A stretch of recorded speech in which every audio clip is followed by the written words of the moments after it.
संतोष मिश्रा जी के यहाँ पहला लड़का हुआ तो पत्नी ने कहा, बच्चे को गुरुकुल में शिक्षा दिलवाते हैं। मैं सोच रही हूँ कि गुरुकुल में शिक्षा देकर उसे धर्म ज्ञाता पंडित योगी बनाऊंगी।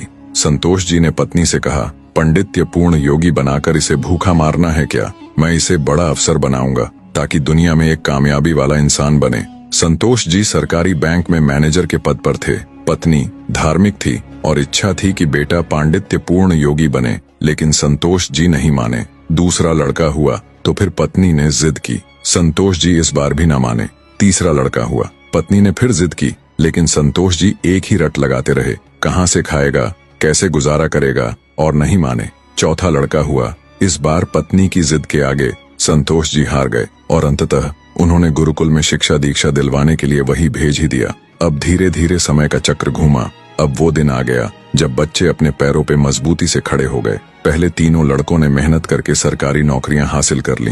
पहला डॉक्टर, दूसरा बैंक मैनेजर, तीसरा एक सरकारी कंपनी में जॉब करने लगा। एक दिन की बात है, संतोष जी पत्नी से बोले, अरे भाग्यवान, देखा मेरे तीनों होनहार बेटे सरकारी पदों पे हो गए ना, अच्छी कमाई भी कर रहे हैं। तीनों की जिंदगी तो अब सेट हो गई, कोई चिंता नहीं रहेगी अब इन तीनों को।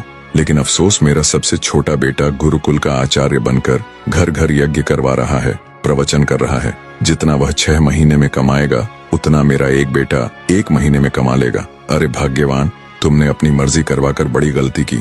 तुम्हें भी आज इस पर पश्चाताप होता होगा, मुझे मालूम है, लेकिन तुम बोल क्यों नहीं रही हो? पत्नी ने कहा, हमसे कोई एक गलत है और ये आज दूध का दूध पानी का पानी हो जाना चाहिए। चलिए अब हम परीक्षा ले लेते हैं चारों की, कौन गलत है कौन सही पता चल जाएगा। संतोष जी मान गए। दूसरे दिन शाम के वक्त पत्नी ने बाल बिखराकर, अपनी साड़ी का पल्लू फाड़कर और चेहरे पर 1-2 नाखून के निशान मारकर आंगन में बैठ गई और पतिदेव को अंदर कमरे में छिपा दिया। बड़ा बेटा आया, पूछा, मम्मी क्या हुआ? माँ ने जवाब दिया, तुम्हारे पापा ने मारा है। पहला बेटा बोला, बुढ़ा सठिया गया है क्या? कहाँ है, बुलाओ तो जरा। माँ ने कहा, नहीं है, बाहर गए हैं, आए तो मुझे बुला लेना, मैं कमरे में हूँ, मेरा खाना निकाल दो, मुझे भूख लगी है। ये कहकर कमरे में चला गया। दूसरा बेटा आया और पूछा तो माँ ने वही जवाब दिया। दूसरा बेटा बोला, क्या पगला गए हैं इस बुढ़ापे में? उनसे कहना चुपचाप अपनी बची खुची जिंदगी गुजार ले, आए तो मुझे बुला लेना, और मैं खाना खाकर आया हूँ, सोना है मुझे, अगर आए तो मुझे अभी मत जगाना, सुबह खबर लेता हूँ उनकी। ये कहकर वो भी अपने कमरे में चला गया। तीसरा बेटा आया, उसने भी पूछा तो आगा बबूला हो गया। इस बुढ़ापे में अपनी औलादों के हाथ से मार खाने वाले काम कर रहे हैं, उन्होंने तो मर्यादा की सारी हदें पार कर दी। यह कहकर वह भी अपने कमरे में चला गया। संतोष जी अंदर बैठे बैठे सारी बातें सुन रहे थे। ऐसा लग रहा था कि जैसे उनके पैरों के नीचे से जमीन खिसक गई हो और उनके आंसू नहीं रुक रहे थे। किस तरह इन बच्चों के लिए दिन रात मेहनत करके पाला पोसा, उनको बड़ा आदमी बनाया, जिनकी तमाम गलतियों को मैंने नजरअंदाज करके आगे बढ़ाया, और ये ऐसा बर्ताव अब तो बर्दाश्त ही नहीं हो रहा। इतने में चौथा बेटा घर में हरि ओम करते हुए अंदर आया। माँ को इस हाल में देखा तो भागते हुए आया, तो माँ ने अब गंदे गंदे शब्दों में अपने पति को बुरा भला कहा। तो चौथे बेटे ने माँ का हाथ पकड़कर समझाया कि माँ, आप पिताजी की प्राण हो, वो आपके बिना अधूरे हैं। अगर पिताजी ने आपको कुछ कह दिया तो क्या हुआ? मैंने पिताजी को आज तक आपसे बदतमीजी से बात करते हुए नहीं देखा। वो आपसे हमेशा प्रेम से बातें करते थे। जिन्होंने इतनी सारी खुशियां दी, आज नाराजगी से पेश आए तो क्या हुआ?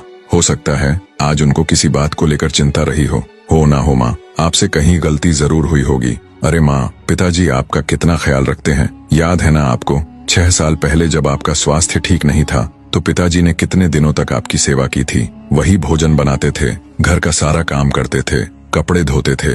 तब आपने फोन करके मुझे सूचना दी थी कि मैं संसार की सबसे भाग्यशाली औरत हूँ, तुम्हारे पिताजी मेरा बहुत ख्याल करते हैं। इतना सुनते ही माँ बेटे को गले लगाकर फपक कर रोने लगी। संतोष जी आंखों में आंसू लिए सामने खड़े थे। अब बताइए क्या कहेंगे आप मेरे फैसले पर? पत्नी ने संतोष जी से पूछा। संतोष जी ने तुरंत अपने बेटे को गले लगा लिया।